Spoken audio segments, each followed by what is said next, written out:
A big goal for many Australians is to pay the house off, is to have no debt, to have no mortgage. And Joanne in the Facebook group asks a question, and we do see this question come up every now and again. The last time we were talking about it was a couple of months ago when we had the Perth show. But as long as people keep asking this stuff, we will keep talking about it. Is it worth / a smart move to refinance our investment property to assist with paying off our PPOR? Our goal is to pay off our PPR, or primary place of residence, in 5 to 8 years.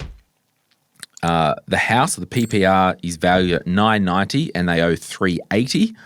The investment property is valued at $650 and they owe $350 on it.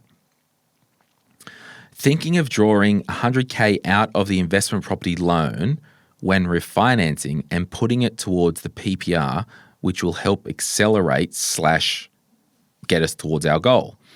This will mean a larger investment property loan and assuming we can afford the extra investment property repayments.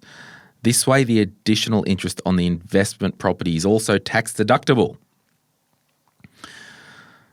Other options, if not considering our goal, is to refinance and buy another investment property and invest in shares.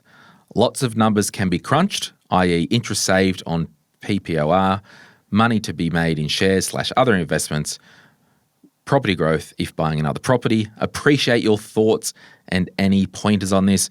Rach Kroon, this is Property Podcast. You're a professional mortgage broker. You're a property investor in your own right. Joanne, what's the deal with this? Yeah, so the first thing I'd say, Joanne, is to probably talk to your accountant, because we can't give tax advice, but I'm going to answer that question anyway, which is you actually can't draw money up against your investment property and then make it tax deductible against your owner-occupied property. So yes, you absolutely can increase that loan, that investment property loan, from $350 to $450. But if you were to ask your accountant, they're going to say, well, the purpose of those funds is for owner-occupied purposes. So they're not actually tax deductible. So you'd really be just robbing Peter to pay Paul. There'd actually be no benefit in doing that. So when it comes to loans, it's actually not about what they're secured against. It's actually what their purpose is. So if you drew that $100,000 out against an investment property, even though it's secured against an investment property, it's not tax deductible.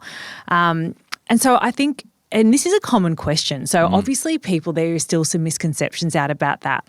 But what I would say, just a thought, knowing that that's not an option for you, if your goal's to pay down your owner-occupied home, so you've got this house worth, $990,000, you've got quite a small mortgage of $380, but you've also got a huge amount of equity in this investment property, I'd have to ask the question, not giving advice, but ask the question, if you've done the scenario of the possibility of selling your investment property and paying nearly off your home loan, how would that look? And with all of that equity that you have in your home, you can then pivot and buy another investment property. And I just think it would be worthwhile if you were thrashing out some scenarios to at least put that in the mix of things to compare scenario-wise. What do you think, Glen? Well, I think it's pretty categorical. There's $300K of meat in the investment property. There's $380 on the outstanding home. There's always a couple of questions before we jump into solution mode, and we really can't give personal advice on the podcast because we don't know. Like, there are so many questions I want to ask old mate, but on the assumption that the house worth a ton or $1 million, they're happy to stay there for the next 8 to 10 years. So I'm assuming that. All day long, if I was waking up in this position, the investment property's gone.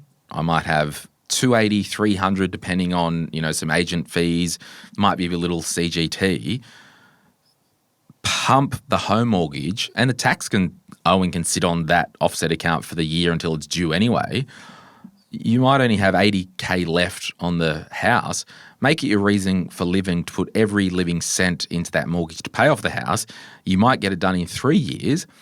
Then we can wake up And this is I like how you touched on this. It's all about the purpose of the loan. So if the house was worth $1 million and it was paid off, right? Rach, you could rock up to your local mortgage broker, like Sphere Home Loans, and say, I want to borrow against this house that I own with $1 million to invest in another property or shares or whatever. There's probably $700,000 to $800,000 of usable equity. Yeah, after he pays that down, Yeah, once absolutely. it's clear. Once yeah. you own that asset, you could borrow up to 80% out of it. Yep. So at that point, you've talked about wanting to buy another investment property. You've talked about maybe investing in shares.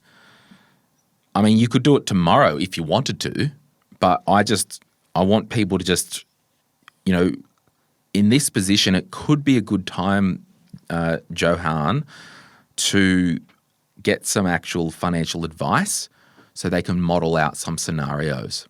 Yeah, and definitely have a chat to your accountant and a mortgage broker. Yeah, well, if a financial advisor could also do this because they can give tax advice.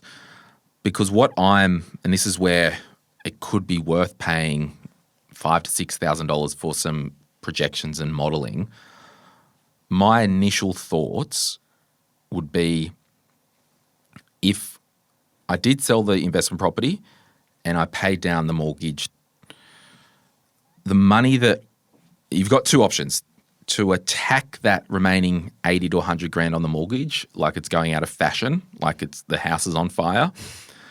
Then what I'm probably looking at modelling as a tax strategy and an investment strategy is potentially salary sacrificing, if we've got room and because we don't know Johan's income, what we were paying on our mortgage to superannuation.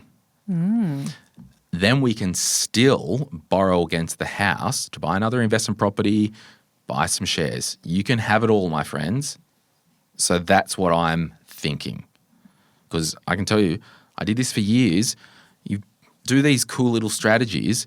Yeah, pay the house off, salary sacrifice to super. You're building wealth for the future. You're paying a shat ton less tax. You might buy an investment property. The investment property might have a depreciation schedule, reduce your tax even more. We're not buying it just because of tax, but it's a benefit of that. And then we go, all right, let's build wealth for the next X amount of years and get on with it. Yeah. So there are times where you do have the investment property and then you buy the house. And like for me, for example, I was literally thinking always, but just the other day, if I was to buy another house to live in here in Newcastle, there has to be a question of whether I offload investment properties and put the capital into the house. Especially if there's a lot of meat. There's a lot of meat in the investment properties. Because the goal's always to have your own home loan as low as possible and the investment properties higher. So if that met your goal, why not do that? Yeah. So that's kind of literally, I'm like, gosh, am I psychologically ready to sell investment properties to put into a house that I'm going to live in? Because when I started the journey, when I bought my first house, I was living in it with a view for it to be an investment property in the future. So that's why we did, offset account and whatnot. But yeah, so it's a real thing. And you're not alone when selling a property. You're saying buy another investment property. I think there is time, we're in a new financial year. Maybe there's a decision before the end of June next year whether we offload that property. And it's okay to sell investment properties if it meets your goal. That's right. Like, would you rather have 400 grand of non-deductible debt or not? Hey, it's Glen here. Thank you so much for watching today's video. You made it to the end. Can I ask a favor? Can you hit that like button and maybe hit subscribe if you want to get notified when we release further videos just like this one, whether you watch the Money, Money, Money podcast or Retire Right. And remember, if you want to learn more about investing, I've got an investing book, The Quick Start Guide to Investing, and there's a link in the description to get your hands on a copy. Thank you so much. Bye.